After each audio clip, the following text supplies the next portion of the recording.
Assalamualaikum warahmatullahi wabarakatuh. Salam Om Swastiastu, Namo Buddhaya, Salam Kebajikan, Rahayu.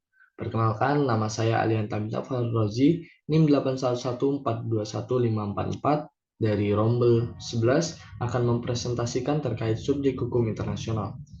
Subjek hukum internasional dapat diartikan sebagai negara atau kesatuan bukan negara yang dalam keadaan tertentu memiliki kemampuan untuk menjadi pendukung hak dan kewajiban berdasarkan hukum internasional. Hukum internasional memiliki berbagai macam subjek. Yang pertama ada negara. Negara merupakan subjek hukum internasional yang paling tua usianya karena negaralah yang pertama kali muncul sebagai subjek hukum internasional. Dan belakangan baru diikuti oleh kemunculan subjek-subjek hukum internasional lainnya.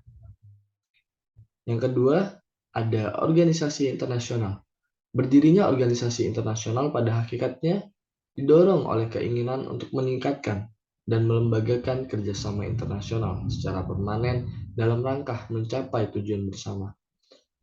Pelembagaan kerjasama internasional dengan cara mendirikan organisasi internasional dalam beberapa hal memang lebih menguntungkan jika dibandingkan dengan kerjasama internasional secara multilateral maupun bilateral saja.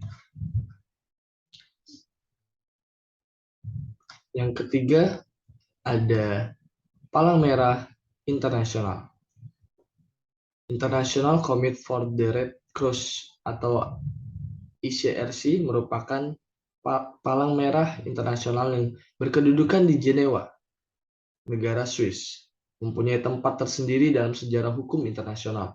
Boleh dikatakan bahwa organisasi ini sebagai subjek hukum yang lahir karena sejarah, karena kegiatannya dalam bidang kemanusiaan. Lama-kelamaan, Palang Merah Internasional mendapat simpati dan sambutan positif, tidak saja di negeri Swiss, tetapi meluas ke seluruh negara yang ada di Indonesia, yang mana mengikuti langkah yang nyata berupa pembentukan Palang Merah Nasional. Contohnya seperti di Indonesia. Palang Merah akhirnya berkembang pesat di seluruh penjuru dunia, yang kemudian menghimpun menjadi Palang Merah Internasional. Yang keempat ada Tahta Suci atau Vatikan. Tahta Suci atau Vatikan merupakan suatu contoh dari suatu subjek hukum internasional yang telah ada sejak dahulu di samping negara.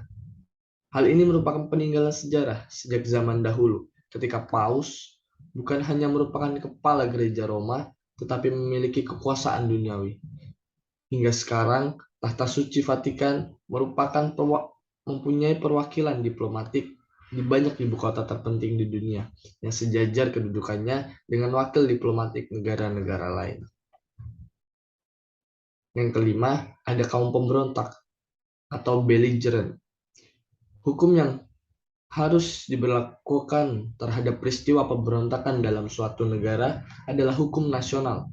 Oleh karena itu, merupakan masalah dalam negeri suatu negara, kecuali melarang negara-negara lain untuk mencampuri tanpa persetujuan negara tempat terjadinya peristiwa pemberontakan. Dengan kata lain, negara-negara lain berkewajiban menghormati kedaulatan teritorial negara bersangkutan, termasuk menghormati hak untuk menerapkan hukum nasionalnya terhadap peristiwa pemberontakan itu. Yang keenam, orang perorangan atau individu. Dalam proses di muka mahkamah penjahat perang yang diadakan di Nuremberg dan Tokyo, bekas para pemimpin Jerman dan Jepang dituntut sebagai orang perorangan atau individu untuk perbuatan yang dikualifikasi sebagai kejahatan terhadap perdamaian, kejahatan terhadap peri kemanusiaan, dan kejahatan perang atau pelanggaran terhadap hukum perang, serta persekongkolan untuk mengadakan kejahatan tersebut. Pertumbuhan dan perkembangan kaidah-kaidah hukum internasional memberikan hak dan membebani kewajiban serta tanggung jawab secara langsung kepada individu agar semakin bertambah pesat setelah Perang Dunia Kedua. Mungkin demikian yang dapat saya sampaikan terkait subjek hukum internasional. Apabila ada salah kata, saya mohon maaf. Dan saya akhiri, wabillahi taufiq wal hidayah. Wassalamualaikum warahmatullahi wabarakatuh.